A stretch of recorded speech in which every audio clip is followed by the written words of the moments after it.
Hello दोस्तों, welcome to Think Smart Art Com classes. मैं हर्ष कुमार आपका बहुत बहुत स्वागत करता हूं। ये हमारा संसाधन एवं विकास का छठा लेक्चर है। इसके पहले हमने 5 लेक्चर कंप्लीट कर लिया है। और एक इम्पॉर्टेंट बात, चाहे आप किसी भी बोर्ड की तैयारी कर रहे हो, UP board, MP board, Rajasthan board, कोई भी बोर्ड हो, ये हर बोर्ड में लगभग 2 से 6 मार्क्स तक प्रश्न पूछा जाता है। ये काफ़ी कह सकते हैं मार्क्स वाला, काफ़ी अच्छा अंक देने वाला चैप्टर है। और मैंने आपको बता दिया है इसके पहले लेक्चर में कि कौन कौन से इम्पोर्टेंट टॉपिक हैं।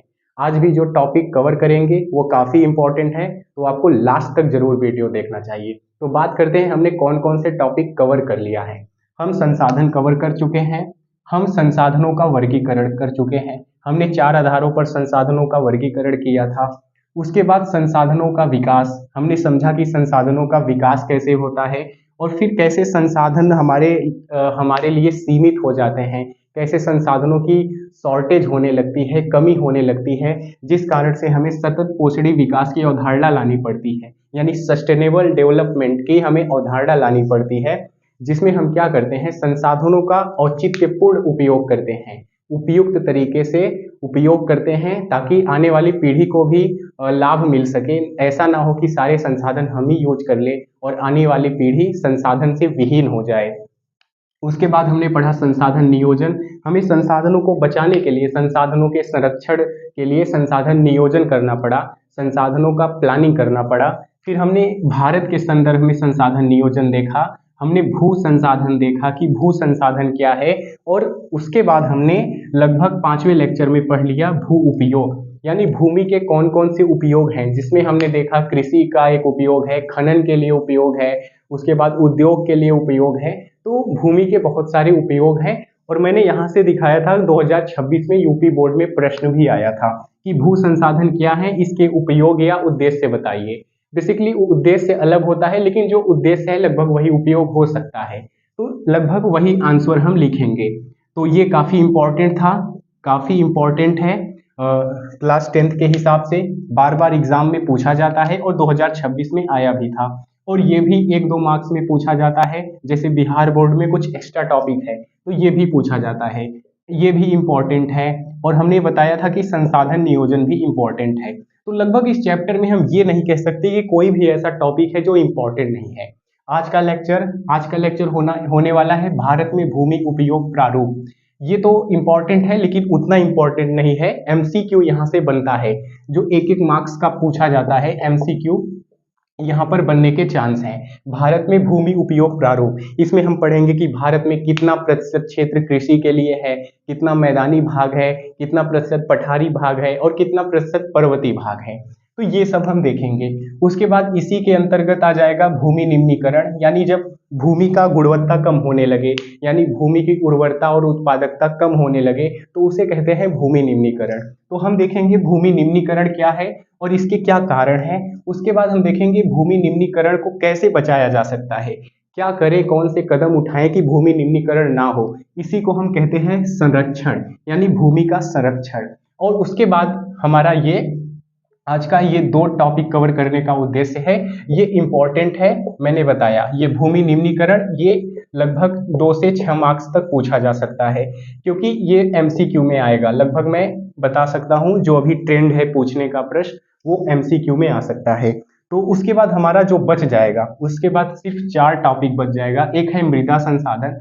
मृदा संसाधन क्या है हम समझेंगे आने वाले लेक्चर में। उसके बाद मृदाओं के प्रकार देखेंगे, जिसमें हम समझेंगे कि जलोढ़ मृदा क्या है। तो इसमें हम पढ़ेंगे सबसे इसकी क्या विशेषताएं हैं, जलोढ़ मृदा क्या है और इसकी विशेषताएं। उसके बाद हम पढ़ेंगे लाल मृदा, काली मृदा, पीली मृदा, लाल व पीली मृदा, काली मृदा, लेटेराइट मृदा, ये सब हम देखेंगे। और इसके बाद हमारा बच जाएगा मृदा अपरदन। तो जब मृदा का कटाव होता है, मृदा हवा पानी के द्वारा एक जगह से बहकर, ऊपरी परत मृदा का बहकर जब दूसरे जगह चला जाता है, इसे हम कहते हैं मृदा अपरदन। तो देखेंगे हम मृदा अपरदन क्या है और उसके क्या कारण है। और ये देखो मृदा अपरदन भी कई प्रकार का होता है, जैसे चादरी अपरदन, जब एकदम ऊपरी परत बह जाए। उसके बाद अवनलिका अपरदन, तो बहुत सारे प्रकार होते हैं, वो भी हम देखेंगे। उसके बाद लास्ट में हमारा आएगा संरक्षण, और हमारा ये संसाधन एवं विकास समाप्त हो जाएगा। लगभग ज़्यादा से ज़्यादा दो लेक्चर और लगेगा और ये हमारा चैप्टर एंड हो जाएगा। तो उठाते हैं आज का टॉपिक हमारा, जो है भारत में भूमि उपयोग प्रारूप को। देखते हैं भारत में भूमि का क्या पैटर्न है, कितने प्रतिशत भाग पठारी हैं, पर्वतीय हैं। तो अगर आप इसे स्क्रीनशॉट लेना चाहते हैं तो ले सकते हैं। आपसे एक रिक्वेस्ट है, थोड़ा वीडियो क्वालिटी अगर आप बढ़ा लेंगे तो जो मैं बोर्ड पर लिख कर लाऊंगा नोट करने के लिए, आपको नोट करने में सुविधा होगी। तो आप इसे स्क्रीनशॉट ले सकते हैं। दोस्तों बात करते हैं भारत में भूमि उपयोग के प्रारूप। भारत में कितने प्रतिशत भाग मैदानी हैं, कितने प्रतिशत भाग पठारी हैं। तो इसे सबसे पहले मैं पढ़ता हूं। तो यहाँ पर है भारत की कुल भूमि का। सबसे पहले हम समझते हैं भूमि उपयोग प्रारूप है क्या। भूमि उपयोग प्रारूप है क्या, तो आप यहाँ देखिए, भारत की कुल भूमि का विभिन्न कार्यों में किस प्रकार उपयोग किया जाता है, उसे ही भूमि उपयोग प्रारूप कहते हैं। तो भाई भारत की जो कुल भूमि है ना, वो विभिन्न कार्यों में जो जिस प्रकार से उपयोग किया जाता है वही है भूमि उपयोग प्रारूप। और यहाँ पर है भारत के भूमि पर कई प्रकार के स्थल रूप पाए जाते हैं। जैसे यहाँ पर लिखा है 43% क्षेत्र मैदानों से घिरा है, जो कृषि व उद्योगों के विकास के लिए महत्वपूर्ण है। तो भारत के जो कुल भूमि है उसका 43% भाग मैदानों से घिरा है, यानी मैदान है, समतल। इसका 43% भाग मैदानों से घिरा है, और यह कृषि के लिए और उद्योगों के विकास के लिए काफी इंपॉर्टेंट है। कृषि और उद्योगों के विकास के लिए काफी इंपॉर्टेंट है। फिर आगे हम पढ़ते हैं, आगे है कि कुल क्षेत्र का 30% भाग पर्वतों से घिरा है, और कुल क्षेत्र का 30% भाग पर्वतों से घिरा हुआ है, जो नदियों का स्रोत है, आप लोगों को पता ही है, और पर्यटन विकास के लिए बहुत महत्वपूर्ण होता है। उसके बाद अगला है कुल क्षेत्र का 27% भूमि पठारी है। 27% भूमि पठारी है, जहां खनिज तथा जीवाश्म ईंधन के विशाल भंडार पाए जाते हैं। तो इसे आप समझिए कि मान के चलिए भारत की ये कुल भूमि है, कुल भूमि का क्षेत्रफल है, इसमें जो कह सकते हैं 43%, इसको इस हिसाब से बांटे कि बराबर दिखे। 43% भाग कह सकते हैं कि मैदानी है। उसके बाद यहाँ पर 27% भाग पठारी है, ये पठारी हो गया। और यहाँ पर 30 नहीं, इसे 30 करें, नहीं तो अच्छा नहीं दिखेगा। 30% भाग यहाँ पर कह सकते हैं पर्वतों का है, और 43% इसे ले सकते हैं, ये मैदानों का है। तो कुछ ऐसा पैटर्न दिखता है हमें भारत में भूमि उपयोग का। तो भारत में भूमि उपयोग का प्रारूप इस तरह दिखता है। पठारी भाग खनिज तथा जीवाश्म ईंधन के लिए काफी इंपॉर्टेंट होते हैं, और जो पर्वतीय हैं, जो 30% पर्वत है, वो नदियों का स्रोत होती हैं और पर्यटन के लिए काफी इंपॉर्टेंट होती हैं। उसके बाद 43% मैदानी भाग है, जो कृषि विकास और उद्योगों के विकास के लिए इंपॉर्टेंट होती है। अब हम कुछ जो भारत के स्पेशल राज्य हैं, जैसे पंजाब और हरियाणा में, तो बात करते हैं पंजाब और हरियाणा की। पंजाब और हरियाणा में 80% भाग पर खेती की जाती है, मतलब 80% भाग शुद्ध बोया गया क्षेत्र है, शुद्ध बोया गया क्षेत्र है, जिसे नीवल क्षेत्र भी हम कहते हैं। तो कुछ स्टेट वाइज जो पैटर्न है, जो आकृति है, वो हम थोड़ा देख लेते हैं, उस प्रारूप को थोड़ा सा अच्छे से समझ लेते हैं। तो जो हमारा है भारत में भूमि उपयोग प्रारूप, ये समाप्त हो जाएगा। तो अगर आप इसे इतना स्क्रीनशॉट लेना चाहते हैं तो आप ले सकते हैं। तो दोस्तों भूमि उपयोग प्रारूप में कुछ पॉइंट और बचा है, इसे हम कंप्लीट कर लेते हैं। देखिए अब हम बात करेंगे कि चारागाह की, कि जो भारत में चारागाह भूमि है, जो स्थायी चारागाह भूमि है, उसमें थोड़ी बहुत कमी देखी जा रही है। यहाँ पर मैंने लिखा भी है, भारत में स्थायी चारागाह के तहत भूमि में कमी हुई है। और अगर स्थायी चारागाह भूमि में कमी होगा तो क्या होगा, जो पशुओं के लिए उपलब्ध होते हैं चारा, जो चारा होता है पशुओं के लिए, उसमें कमी आएगी। और यहाँ मैंने लिखा है इसका सीधा प्रभाव पशुओं को उपलब्ध होने वाले चारे पर हुआ है। तो इजी था कि नहीं, इजी था कि नहीं। ओ टेक्नोलॉजी इधर देखो, बहुत ही आसान था। मुझे नहीं लगता इसमें कोई ऐसा टॉपिक है जो आपको समझ नहीं आएगा। उसके बाद बेसिकली हम समझ क्या रहे हैं, हम यही तो समझ रहे हैं कि भारत में भूमि उपयोग प्रारूप कैसा है, कैसा पैटर्न है, कितने प्रतिशत भाग पर खेती की जाती है, कितने प्रतिशत भाग पर कितना प्रतिशत भाग शुद्ध बोया गया क्षेत्र है, उद्योग कितने प्रतिशत भाग पर स्थापित है, यही सब हम पढ़ेंगे। चारागाह कितने प्रतिशत भाग पर है, तो यही सब तो हम पढ़ेंगे। ये एमसीक्यू में आएगा, ये तो मैंने आपको शुरू में ही बता दिया था। अब बात करते हैं पंजाब और हरियाणा में। तो दोस्तों सबसे इंपॉर्टेंट बात यह है कि पंजाब और हरियाणा में 80% से अधिक क्षेत्र 80% से अधिक क्षेत्र शुद्ध बोया गया क्षेत्र है, जिसे निवल क्षेत्र कहते हैं। और जबकि इसके विपरीत हम देखते हैं अरुणाचल प्रदेश, मिजोरम, मणिपुर, मिजोरम, अरुणाचल प्रदेश, इन क्षेत्रों में 10% से कम भाग शुद्ध बोया गया क्षेत्र है। तो ऐसा हमें विविधता देखने को मिलता है कि कहां पंजाब और हरियाणा में 80% से अधिक शुद्ध बोया गया क्षेत्र है और मणिपुर, मिजोरम, अरुणाचल प्रदेश में 10% से भी कम शुद्ध बोया गया क्षेत्र है। ये एक आकृति हो गया। इसके बाद है भारत में एक पॉइंट है जो इंपॉर्टेंट है। भारत में 1952 की राष्ट्रीय वन नीति, तो 1952 में राष्ट्रीय वन नीति बनाई गई थी। एमसीक्यू में पूछा जा सकता है। भारत में 1952 की राष्ट्रीय वन नीति के अनुसार देश का 33% भाग भौगोलिक क्षेत्र वनों के लिए होना चाहिए। मतलब देश का जो 33% भाग है वो वनों के लिए होना चाहिए। ये राष्ट्रीय वन नीति 1952 की कहती है। क्यों होना चाहिए 33%? क्योंकि हमें पारिस्थितिक संतुलन अगर बनाना है, पारिस्थितिक संतुलन के लिए 33% वन अनिवार्य है, नहीं तो हम कार्बन का अवशोषण नहीं कर पाएंगे। और अगर कार्बन की मात्रा वायुमंडल में बढ़ जाएगी तो हमारा भूमंडलीय तापन बढ़ेगा, ओजोन परत क्षय होगा, तो बहुत सारी समस्याएं देखने को मिलेंगी। उसके बाद हमारा पारिस्थितिक तंत्र असंतुलित हो जाएगा। अभी हम फूड चेन के बारे में पढ़ेंगे कि फूड चेन क्या होता है, वो दूसरे चैप्टर में हम पढ़ेंगे, तो वहां पारिस्थितिकी के बारे में थोड़ा बहुत ज्ञान अर्जित करेंगे। तो ये किसके लिए आवश्यक है 33%? पारिस्थितिक संतुलन के लिए अनिवार्य है। लेकिन India state of forest report, India state of forest report ISFR 2017 के अनुसार भारत के कुल भौगोलिक क्षेत्रफल के मात्र 24.39% पर ही वन है। होना चाहिए 33% भाग पर और है कितना? 24.39% भाग पर। तो ये डिफरेंट क्या दर्शाता है कि भारत में वनों की संख्या कम है लेकिन फिर भी हम वनों की सफाई कर रहे हैं। इसका कारण क्या है? हमारा लालच। हम पृथ्वी को तबाह करना चाहते हैं, हम क्लाइमेट चेंज जैसे मुद्दे को नकारना चाहते हैं, लेकिन जब ये तबाही लाएगा क्लाइमेट चेंज तो सब व्यवस्था बर्बाद कर देगा। पूरी जीडीपी, कह सकते हैं पूरा जीडीपी धरा का धरा रह जाएगा। तो ये हम अभी नहीं समझ रहे हैं। अपने लालच के कारण, अपने स्वार्थ के कारण हम लगातार दोहन कर रहे हैं प्रकृति का, लेकिन उसकी भी एक सीमा होती है। हमने शुरू में ही आपको बताया था कि संसाधन सीमित मात्रा में है और हमारी इच्छाएं अनंत होती हैं। तो ये सब मैंने आपको शुरू में ही बताया था। तो आप यहां देख सकते हैं कितना डिफरेंट है। ISFR का रिपोर्ट कहता है मात्र 24.39% भाग पर वन है, जबकि होना चाहिए 33% भाग पर। तो ये किस तरफ से आपको न्यायोचित लग रहा है? कैसे आपको न्यायोचित लग रहा है? आप क्लास 10th के स्टूडेंट है ना, मैं मानता हूं ये सिर्फ MCQ में आएगा, लेकिन क्या जीवन में आपके काम नहीं आएगा? क्या आप इस पृथ्वी के लिए, अपने देश के लिए जिम्मेदार नागरिक नहीं है ना? क्या अपने प्रकृति के लिए जिम्मेदार नहीं है? सोचिए अगर प्रकृति ही ना रहे, अगर पृथ्वी ही ना रहे तो क्या होगा आपका? आप नहीं रह पाएंगे, नहीं रह पाएंगे, यहाँ एग्जिस्ट ही नहीं कर पाएंगे, ना पशु, ना पक्षी, ना आप, कोई भी नहीं रह पाएगा। तो मतलब क्या है जीडीपी का? हम अगर विकास भी कर लेंगे तो क्या होगा? वो तो समाप्त हो जाएगा। अभी वेनेजुएला में इतना खतरनाक भूकंप आया है। तो प्रकृति बदला लेगी, ये तो फिक्स है, और बहुत खतरनाक तरीके से बदला लेगी।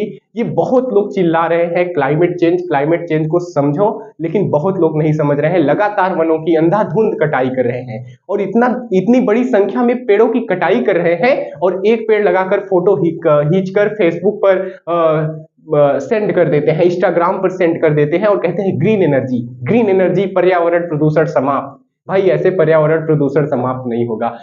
हालांकि वो एक अलग टॉपिक हो जाता है, मैं उस तरफ नहीं जा रहा, मैं आपके टॉपिक पर आता हूं। बस आप ये समझिए कि जो रिपोर्ट है 1952 की राष्ट्रीय वन नीति, ये कहती है भाई 33% भाग पर होना चाहिए, लेकिन ISFR की रिपोर्ट कहती है इसमें सिर्फ मात्र इस समय 24.39% भाग पर ही वन है। तो आप इसे याद रखना। एक और है, गैर कृषि प्रयोजन भूमि पर सड़क, कारखाना, रेलवे आदि बनाया जाता है। मतलब ऐसा भूमि जो जिस पर कृषि नहीं की जाती। मान के चलिए कोई बंजर भूमि है 8-10 साल से, तो उस पर कोई ऐसी एक्टिविटी नहीं हो रहा है, कृषि से संबंधित। अगर कृषि से संबंधित कोई गतिविधि नहीं हो रहा है तो उस पर क्या कर सकते हैं, सड़क बना सकते हैं, वहां से कारखाना लगा सकते हैं, रेलवे लाइन बिछा सकते हैं, तो इसे हम कह सकते हैं कि ठीक है, इसका आप उचित उपयोग हुआ। तो मुझे उम्मीद है आपको भारत में भू उपयोग प्रारूप समझ आया होगा कि क्या प्रारूप है भारत में भूमि उपयोग का। अब हमारा अगला टॉपिक है भूमि निम्नीकरण। अब निम्नीकरण बहुत ही इजी टॉपिक है, बस लास्ट तक देखना। और छोटू दीवार से उठक कर मत बैठो यार, क्योंकि थोड़ा एनर्जी लगता है पढ़ाने में, कम से कम दूसरों की एनर्जी की तो कदर करना चाहिए। तो भूमि निम्नीकरण बहुत ही इजी टॉपिक है। और एक इंपॉर्टेंट बात, भूमि निम्नीकरण से प्रश्न आते हैं बोर्ड एग्जाम में, तो मिस मत करना, काफी इंपॉर्टेंट है। इसे स्क्रीनशॉट लेना चाहते हो तो ले सकते हो। तो दोस्तों बात करते हैं भूमि निम्नीकरण और इसके कारण की। तो थोड़ा ध्यान से देखना, बहुत ही मजा आने वाला है। और ये UP board, Bihar board, MP board के हिसाब से काफी इंपॉर्टेंट है। देखा जाए तो ये पूछता है भूमि निम्नीकरण क्या है, इसके कारण बताइए तथा संरक्षण के उपाय लिखिए। तो 6 मार्क्स में बड़ा क्वेश्चन बन सकता है। और ध्यान से देखना, और दीवार से कोई उठकर नहीं बैठेगा। तो यहाँ पर है भूमि निम्नीकरण। सबसे पहले समझो तो भूमि निम्नीकरण क्या है। देखो, भूमि की गुणवत्ता जो होती है वो अच्छी होनी चाहिए, ये तो मानते हो ना। अगर उसमें कृषि करनी है या कोई फसल उत्पादन करना है, ठीक है, तो भूमि की गुणवत्ता अच्छी होनी चाहिए। गुणवत्ता कैसे अच्छी होगी, जब उसमें उर्वरता हो, उर्वरता रहेगी तभी तो उत्पादकता होगी। तो गुणवत्ता अच्छी होनी आवश्यक है। लेकिन जब यही गुणवत्ता खराब हो जाए, जब भूमि की यही गुणवत्ता खराब हो जाए, उसी को कहेंगे भूमि निम्नीकरण। नाम से ही पता चल रहा है, निम्नीकरण मतलब कम हो रही है कुछ, क्या भूमि, भूमि नहीं कम हो रही, उसकी गुणवत्ता कम हो रही है। तो यहां पर देखिए, जब भूमि की उर्वरता, उत्पादकता व गुणवत्ता घट जाती है तो उसे भूमि निम्नीकरण कहते हैं। इजी है कि नहीं। और भूमि निम्नीकरण का कारण सिर्फ प्राकृतिक नहीं है, बल्कि मानवीय गतिविधियां भी हैं। मानव जो गतिविधियां करता है उससे भी भूमि निम्नीकरण होता है। और अब हम समझेंगे कि कारण, ऐसा कौन सा कारण है जो भूमि निम्नीकरण को बढ़ावा देता है, जिसके कारण से भूमि निम्नीकरण होता है। तो थोड़ा ध्यान से देखना, बहुत ही इजी है। सबसे पहला है वनोन्मूलन, यानी वनों की कटाई।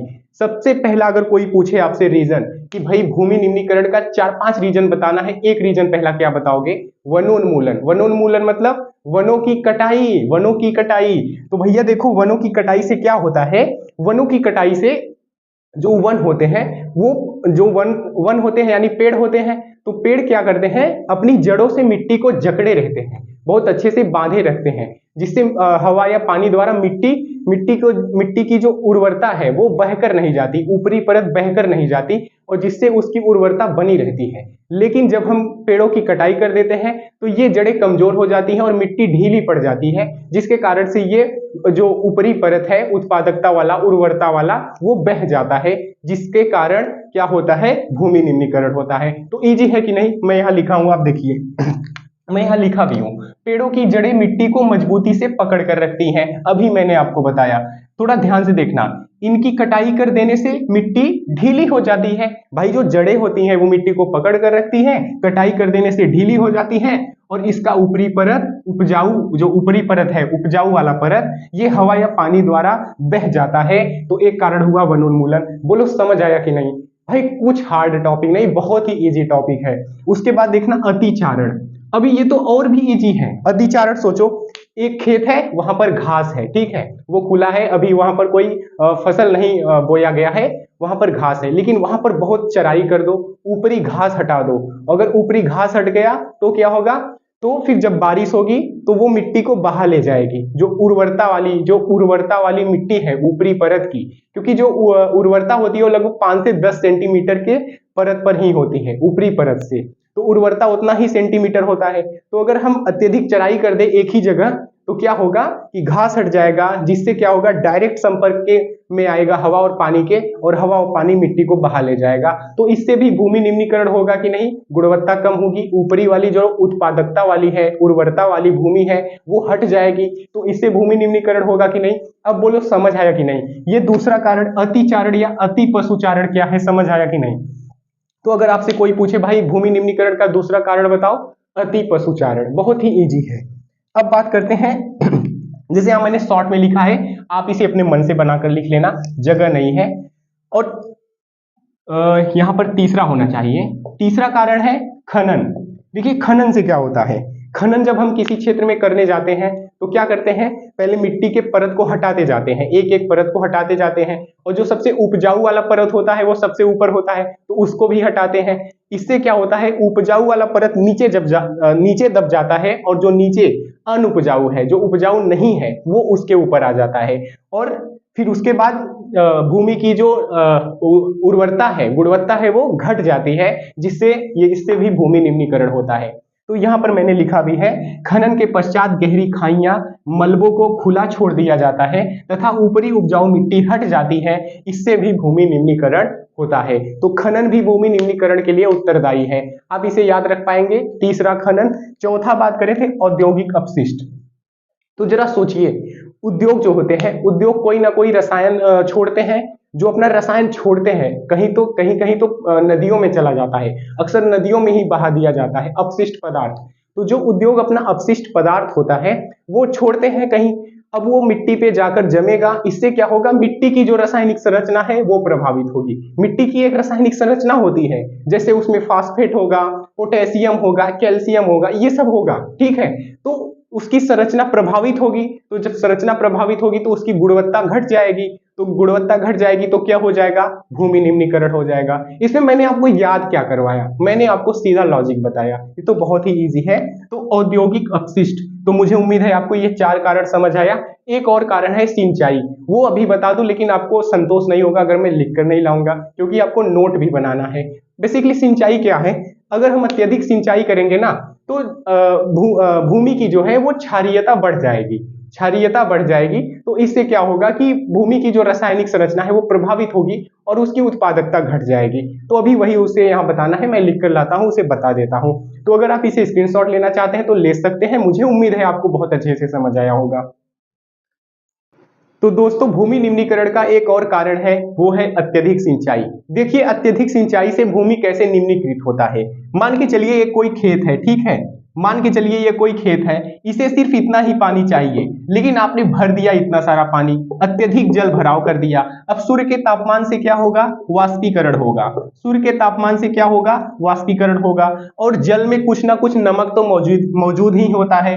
तो जब ये जल वाष्पीकृत हो जाएगा तो खेत में थोड़ा थोड़ा बचेगा नमक। अब जब नमक बचेगा तो इससे क्षारीयता बढ़ेगी, और अगर क्षारीयता बढ़ेगी तो उत्पादकता कम होगी, उत्पादकता कम होगी, यानी भूमि की क्वालिटी, यानी भूमि की गुणवत्ता कम हुई। और अगर भूमि की गुणवत्ता कम हो रही है तो क्या हो गया, भूमि निम्नीकरण हो गया। तो समझ आया कि नहीं, एकदम कैसे लिंक है, आप यहाँ देखिए ना, एक दूसरे से सब कुछ लिंक है। मैंने आपको कुछ रटवाया क्या, मैंने आपको कुछ भी नहीं रटवाया। तो मुझे उम्मीद है आपको ये समझ आ गया होगा।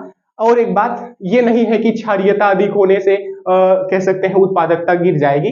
कोई कोई फसल ऐसा होता है जिसको क्षारीयता ही पसंद है, जिसमें जो अत्यधिक क्षारीय होने पर भी वो उत्पादन दे देती है। तो क्षारीयता होनी चाहिए, कुछ फसलों के लिए अम्लीयता होनी चाहिए, ये होता है। लेकिन अक्सर ये भी देखा जाता है कि अत्यधिक सिंचाई से भूमि निम्नीकृत होता है। तो भूमि निम्नीकरण का एक कारण ये है। अब हम समझेंगे भूमि निम्नीकरण से संरक्षण, यानी अगर भूमि निम्नीकरण से बचाना है, हमें भूमि को बचाना है निम्नीकरण से, तो हमें कौन से उपाय करने चाहिए। तो जो उपाय हम करेंगे उसी को कहते हैं संरक्षण। तो हम अब पढ़ेंगे संरक्षण के उपाय, और मजे की बात यह है जो आपने कारण समझा वही संरक्षण है। अब बस वही कारण आपको हटा देना है, वही हो गया संरक्षण के उपाय। आपको कुछ एक्स्ट्रा एफर्ट नहीं लगाना है। तो आप देख सकते हैं काफी इजी है, आपके 4 से 6 मार्क्स, 6 मार्क्स तक लगभग प्रश्न अगर आएगा तो इजी से कर ले जाएंगे। तो अगर आप इसे स्क्रीनशॉट लेना चाहते हैं तो ले सकते हैं। तो दोस्तों, अब हम पढ़ते हैं संरक्षण के उपाय। बहुत ही इजी है, जो कारण आपने पढ़ा बस उसी पर कंट्रोल करना है आपको। संरक्षण हो गया, जैसे वनीकरण, आपने कारण में क्या पढ़ा था, वनोन्मूलन। वनोन्मूलन भूमि निम्नीकरण का एक कारण है। तो वनीकरण क्या, वनोन्मूलन से क्या होता है, मैंने वहां पर एक्सप्लेन किया था आपको कि जो पेड़ होते हैं उनकी जड़ें मिट्टी को पकड़े रहती हैं, जिससे मिट्टी बह नहीं पाती हवा और पानी के संपर्क में आने से, तो निम्नीकरण नहीं होता। तो अगर हम वनीकरण करेंगे तो संरक्षण हो जाएगा। हो जाएगा कि नहीं, इजी है कि नहीं, मैंने कुछ भी नहीं रटवाया, उसके बाद नियंत्रित चराई। मैंने कहा था जब हम लोग कारण पढ़ रहे थे तो कारण में एक कारण ये पढ़ा था कि अति पशुचारण, मतलब आवश्यकता से अधिक पशुचारण। एक ही जगह अगर ज्यादा पशुचारण कर देंगे तो ऊपर जो परत का घास है जो मिट्टी पर होता है वो हट जाएगा, जिससे हवा और पानी के संपर्क में डायरेक्ट आएगा उर्वर जमीन। उससे क्या होगा, उनका अपरदन हो जाएगा या वो बहकर एक जगह से दूसरे जगह चले जाएंगे, जिससे भूमि का हो जाएगा निम्नीकरण। तो अगर हमें वो नहीं करना है तो हमें नियंत्रित चराई करना है, मतलब आज यहाँ चराई किए, आज यहाँ छोड़ दे, कल यहाँ किए, परसों यहाँ किए, तब तक ये वाला फिर से घास आ गया, यहाँ पर फिर से जाम गया, तो फिर से यहाँ पर आ गया, तो तब इधर से वापस आ गए। तो अगर ऐसे आप चराई करेंगे तो क्या होगा, भूमि निम्नीकरण नहीं होगा। तो दूसरा संरक्षण के उपाय आपको याद हो गया कि नहीं, नियंत्रित चराई याद हो गया कि नहीं, मुझे लगता है याद हो गया होगा। अब तीसरा है वैज्ञानिक खनन। आपने पढ़ा था कि खनन करने के बाद इस गड्ढे को खुला छोड़ देते हैं और अगल बगल मलबा जमा रहता है। भाई इसे ढको और यहीं पर पेड़ लगा दो, यहीं पर बहुत सारा पेड़ लगा दो। इससे क्या होगा, वैज्ञानिक खनन होगा। इसी को कहते हैं वैज्ञानिक खनन। खनन अच्छे से करो, वैज्ञानिक तरीके से करो, उसे ढकने के बाद वहां पर पेड़ लगा दो। इससे क्या होगा कि भूमि निम्नीकरण नहीं होगा। अब बात करते हैं चौथा।